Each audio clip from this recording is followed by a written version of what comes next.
एक बार एक जंगल के निकट दो राजाओं के बीच घोर युद्ध हुआ।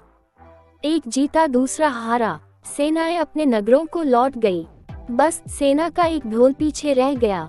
उस ढोल को बजा बजाकर सेना के साथ गए भांड व चारण रात को वीरता की कहानियां सुनाते थे। युद्ध के बाद एक दिन आंधी आई। आंधी के जोर में वह ढोल लुकता पुकता एक सूखे पेड़ के पास जाकर टिक गया। उस पेड़ की सूखी टहनियां ढोल से इस तरह से सट गई थी कि तेज हवा चलते ही ढोल पर टकरा जाती थी और धमाधम की गुंजायमान आवाज होती। एक सियार उस क्षेत्र में घूमता था। उसने ढोल की आवाज सुनी। वह बड़ा भयभीत हुआ। ऐसी अजीब आवाज बोलते पहले उसने किसी जानवर को नहीं सुना था। वह सोचने लगा कि यह कैसा जानवर है जो ऐसी जोरदार बोली बोलता है, धमाधम।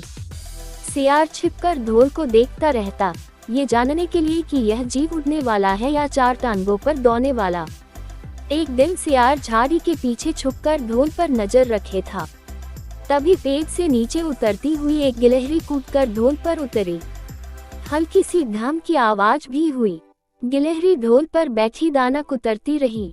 सियार बड़बड़ाया, ओह, तो यह कोई हिंसक जीव नहीं है, मुझे भी डरना नहीं चाहिए। सियार फूंक फूंक कर कदम रखता ढोल के निकट गया। उसे सूंघा। ढोल का उसे न कहीं सिर नजर आया और न पैर। तभी हवा के झुनके से टहनियां ढोल से टकराईं। धम की आवाज हुई और सियार उछलकर पीछे जा गिरा। अब समझ आया। सियार उड़ने की कोशिश करता हुआ बोला, ये तो बाहर का खोल है, जीव इस खोल के अंदर है।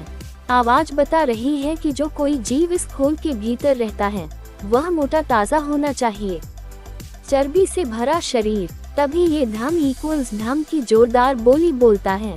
अपनी मांद में घुसते ही सियार बोला, ओ सियारी, दावत खाने के लिए तैयार हो जा।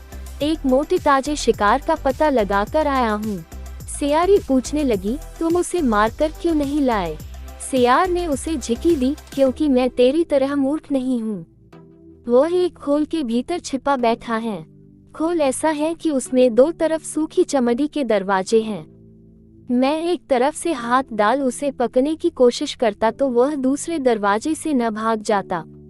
चांद निकलने पर दोनों ढोल की ओर गए। जब वह निकट पहुंच ही रहे थे कि फिर हवा से टहनियां ढोल पर टकराईं और धम धम की आवाज निकली। सियार सियारी के कान में बोला, सुनी उसकी आवाज? जरा सोच, जिसकी आवाज ऐसी गहरी है वह खुद कितना मोटा ताजा होगा। दोनों ढोल को सीधा कर उसके दोनों ओर बैठे और लगे दांतों से ढोल के दोनों चमड़ी वाले भाग के किनारे फाने। जैसे ही चमड़ियां कटने लगी, सियार बोला, होशियार रहना, एक साथ हाथ अंदर डाल शिकार को दबोचना है। दोनों ने हम की आवाज के साथ हाथ ढोल के भीतर डाले और अंदर टटोलने लगे। अदन कुछ नहीं था, एक दूसरे के हाथ ही पकड़ में आए। दोनों चिल्लाए, हैं, यहाँ तो कुछ नहीं है, और वे माथा पीट कर रह गए। सीखा शेखी मारने वाले ढोल की तरह ही अंदर से खोखले होते हैं।